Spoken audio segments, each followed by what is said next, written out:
an old school box score, a fan would look at it and say Joe didn't have a very good game in game 2. You might look at it differently. How would you look at it?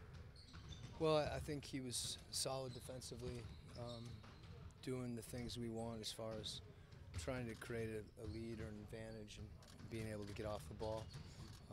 They've done a really good job on him. You know, he's had Paul George on him, and he's one of the best defenders in the league. So, you know, we want Joe to continue to be aggressive. And, you know, when you're not scoring as much, there's ways to impact the game.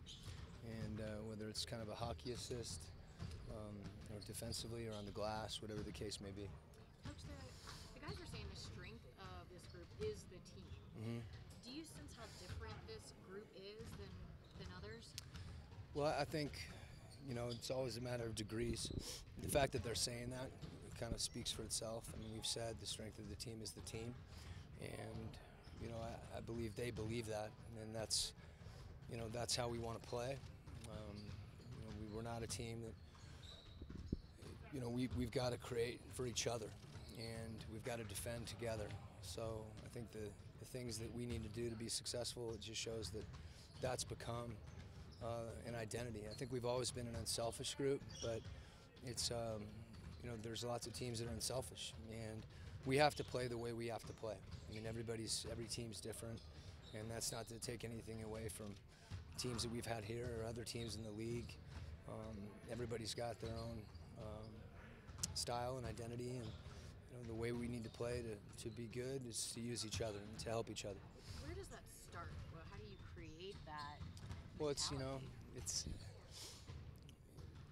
something that, you know, that we want to emphasize as much as anything, and how we train, and whether it's on the court or in the weight room.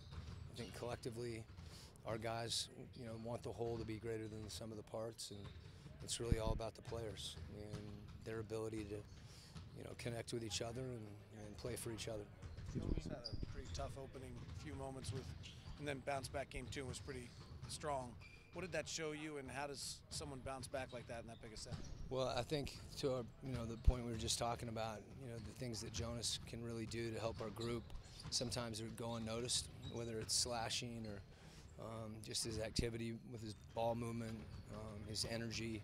And you know, everybody's going to have a hard time guarding Carmelo Anthony, and you know, he just has to be as disciplined as he can defensively in his matchup, and you know, be dialed into the game plan on both ends of the floor, and I think that's what he did. When Derek's able to crash the boards the way he did in game 2, how much does that open everything else up on the floor for you guys?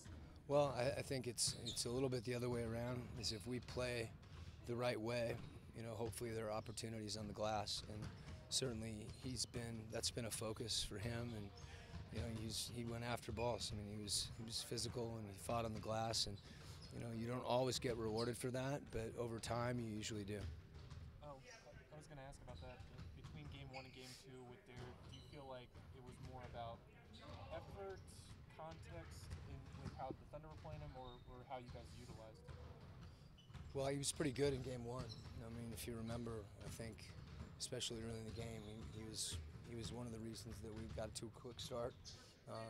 You know, I think, you know, Faves, he's been there. You know, he's a good example of a guy that there's a lot of times he's given himself up, whether it's being spaced or running or playing defense, and there's times he gets rewarded for that where his line jumps out, and there's other times where he doesn't necessarily. Rudy as well. You know, those guys can play really well and not have great lines on the box score. So, you know, him being focused on the things that we want him to do offensively, one of them which is rebounding. I think he's able to, you know, his length and his strength, you know, allow him to get his hands on balls, and he's got such good hands, and even when he keeps the ball alive, usually something good happens. And just what would you feel like in the fourth quarter specifically was his influence as a rolling threat to the rim? Well, that's all of our bigs. As aggressive as they are, you know, guys got to finish their role, and when you finish your role, you know, you're on the glass and you can impact that way as well. So he's always been a good pick and roll player, regardless of quote unquote position. You know, we've never really thought of him as one position or the other. We've thought of him as a basketball player and try to have him understand his strengths and really play to his strengths. You know, a group with not a lot of playoff experience, how do you keep them dialed in and not take game 2 and get comfortable heading into the game 3. Because that was a little bit of adversity that they would have faced had they lost that game. Sure. I think the playoffs are fraught with adversity. I mean, we faced adversity during the game. There's adversity when you play a team that's as good as they are. So I don't think there's we may not win, we may not play as well.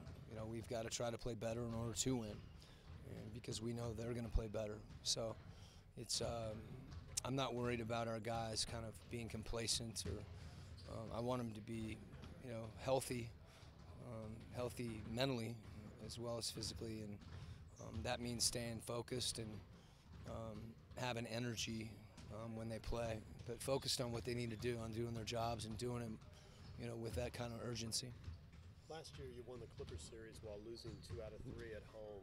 That's very unusual in NBA history. Do you challenge the guys to play better and take nothing for granted at home, or it's a different team and you don't bring it up? I think it's more of a different team. I think you bring it up in the sense that we want to play well and win at home, but I don't know that there's a focus that says hey, we didn't win at home last year, we've got to win this year. I think this group, I don't know that they identify necessarily with what we did last year in any way that makes that salient to them.